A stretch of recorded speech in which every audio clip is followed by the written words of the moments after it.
హైదరాబాద్లో ఉండే ఒక్కొక్క ఏరియా పేరు వెనుక ఒక్కొక్క రీజన్. హైదరాబాద్ తెలంగాణ రాజధాని మరియు ఆంధ్రప్రదేశ్ తాత్కాలిక రాజధాని. హైదరాబాద్ జిల్లా మరియు రంగారెడ్డి జిల్లాల ముఖ్య పట్టణం. దీనిని భాగ్యనగరం అని, గ్రామీణ ప్రజలు పట్నం అని కూడా పిలుస్తారు. హైదరాబాద్ భారతదేశంలో బాగా అభివృద్ధి చెందిన నగరాలలో ఒకటి. అంతేకాదు సాఫ్ట్వేర్ రంగంలో కూడా బాగా పేరు ప్రఖ్యాతులు సంపాదిస్తోంది. హైదరాబాద్ మరియు సికింద్రాబాద్ జంట నగరాలుగా ప్రసిద్ధి పొందాయి. హుస్సేన్ సాగర్ ఈ రెండు నగరాలను వేరు చేస్తోంది. ట్యాంక్ బండ్ వీటిని కలుపుతోంది. హుస్సేన్ సాగర్ ఇబ్రహీం కులీ కుతుబ్ షా వలి 1562లో నిర్మించిన ఒక పెద్ద కృత్రిమ సరస్సు. హైదరాబాద్కు మధ్యలో చార్మినార్ను మహమ్మద్ కులీ కుతుబ్ షా 1591లో అప్పటిదాకా విజృంభించిన ప్లేగ్ వ్యాధి నిర్మూలనకు చిహ్నముగా నిర్మించారు. ఒక్కొక్క ప్రదేశానికి, ఒక్కొక్క ఊరికి, ఒక్కొక్క ప్రాంతానికి ఒక్కో పేరు ఉంటుంది. అయితే ప్రతి పేరు వెనుక ఏదో ఒక రహస్యం దాగి ఉంటూనే ఉంటుంది. కొన్నిసార్లు చరిత్ర కూడా దాగి ఉండవచ్చు, చెప్పలేము. అయితే ఈ వ్యాసంలో మనం చెప్పుకోబోయే టాపిక్ ఇదేనండి. అది హైదరాబాద్లో ప్రదేశాలు, వాటికి పేర్లు ఎలా పెట్టారో ఇప్పుడు మనం తెలుసుకుందాం. మొదటిది అమీర్పేట్. ఒకప్పుడు నిజాం పరిపాలనలో అధికారులుగా పనిచేసిన వారు జాగీర్దార్లు ఇక్కడ నివసించేవారు. అమీర్ అంటే ఇక్కడ సంపన్నులని అర్థం. దీనితో ఈ ప్రాంతానికి అమీర్పేట్ అని పేరు వచ్చింది. ఇక రెండవది ఎస్ఆర్ నగర్. ఐపీఎస్ అధికారి ఉమేష్ చంద్ర నక్సలైట్ల చేతిలో ప్రాణాలు కోల్పోయింది ఈ కూడలిలోనే. అందుకే ఎస్ఆర్ నగర్ కూడలిలో అతని జ్ఞాపకార్థం అతడి విగ్రహం ఇక్కడ స్థాపించారు. ఇక మూడవది సోమాజిగూడ.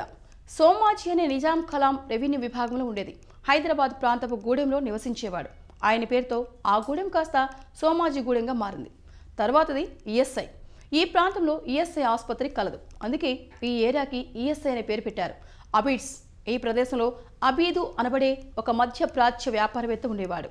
అరుదైన విలువైన రాళ్లను కోటిలో ఉన్న నవాబులకి బహుమతులుగా ఇచ్చేవాడు. అందుకే ఈ ప్రదేశానికి ఆ పేరు వచ్చింది. Gun foundry. నిజాం నవాబులు యుద్ధంలో ఉపయోగించే ఫిరంగిలో వాడే మందు పౌడర్ను ఇక్కడ తయారు చేసేవారు. ఈ ప్రాంతాన్ని తోప్గా, సాబ్జాగా పిలిచేవారు.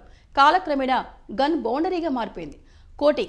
1598 నుంచి 1805 కాలంలో అప్పటి బ్రిటిష్ రెసిడెంట్ ఆఫీసర్ జేఎస్ అఖిలస్ నివాసంగా ఇక్కడ పెద్ద భవనం కట్టారు.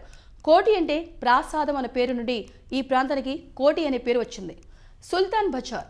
1933లో రెసిడెన్సీ బజార్ పేరుతో కొనసాగుతున్న ఆసియాలోని అతిపెద్ద బజార్ సుల్తాన్ బజార్గా మారిపోయింది. దోమలగూడ. ఇద్దరు మల్ల యోధులు నివాసం ఉండడం వల్ల దీనికి ఈ పేరు వచ్చింది. నిజానికి ఇది దోమలగూడ కాదు, దోమల్గూడ.